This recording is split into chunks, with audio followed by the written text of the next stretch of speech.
Then Jacob continued on his journey and came to the land of the eastern peoples. There he saw a well in the open country with 3 flocks of sheep lying near it because the flocks were watered from that well. The stone over the mouth of the well was large.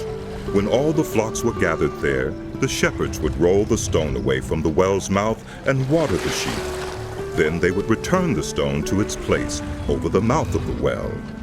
Jacob asked the shepherds, "My brothers, where are you from?" "We are from Haran," they replied. He said to them, "Do you know Laban, Nahor's grandson?" "Yes, we know him." they answered.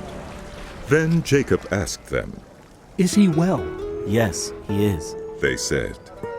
And here comes his daughter Rachel with the sheep." "Look, He said, the sun is still high. It is not time for the flocks to be gathered. Water the sheep and take them back to pasture." "We can't, they replied. until all the flocks have gathered and the stone has been rolled away from the mouth of the well. Then we will water the sheep." While he was still talking with them, Rachel came with her father's sheep, for she was a shepherd. When Jacob saw Rachel, daughter of his uncle Laban, and Laban's sheep, he went over and rolled the stone away from the mouth of the well and watered his uncle's sheep. Then Jacob kissed Rachel and began to weep aloud. He had told Rachel that he was a relative of her father and a son of Rebekah, so she ran and told her father. As soon as Laban heard the news about Jacob, his sister's son, he hurried to meet him. He embraced him and kissed him and brought him to his home, and there Jacob told him all these things. Then Laban said to him, "You are my own flesh and blood." After Jacob had stayed with him for a whole month, Laban said to him, "Just because you are a relative of mine, should you work for me for nothing? Tell me what your wages should be." Now Laban had 2 daughters. The name of the older was Leah, and the name of the younger was Rachel. Leah had weak eyes, but Rachel had a lovely figure and was beautiful. Jacob was in love with Rachel and said, "I'll work for you 7 years in return for your younger daughter, Rachel." Laban said, "It's better that I give her to you than to some other man. Stay here with me." So Jacob served 7 years to get Rachel, but they seemed like only a few days to him because of his love for her. Then Jacob said to Laban, "Give me my wife. My time is completed, and I want to make love to her." So Laban brought together all the people of the place and gave a feast. But when evening came, he took his daughter Leah and brought her to Jacob. And Jacob made love to her.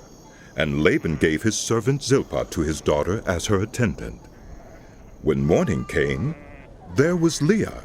So Jacob said to Laban, "What is this you have done to me? I served you for Rachel, didn't I? Why have you deceived me?" Laban replied, "It is not our custom here to give the younger daughter in marriage before the older one. Finish this daughter's bridal week. Then we will give you the younger one also, in return for another 7 years of work." And Jacob did so. He finished the week with Leah, and then Laban gave him his daughter Rachel to be his wife. Laban gave his servant Bilhah to his daughter Rachel as her attendant.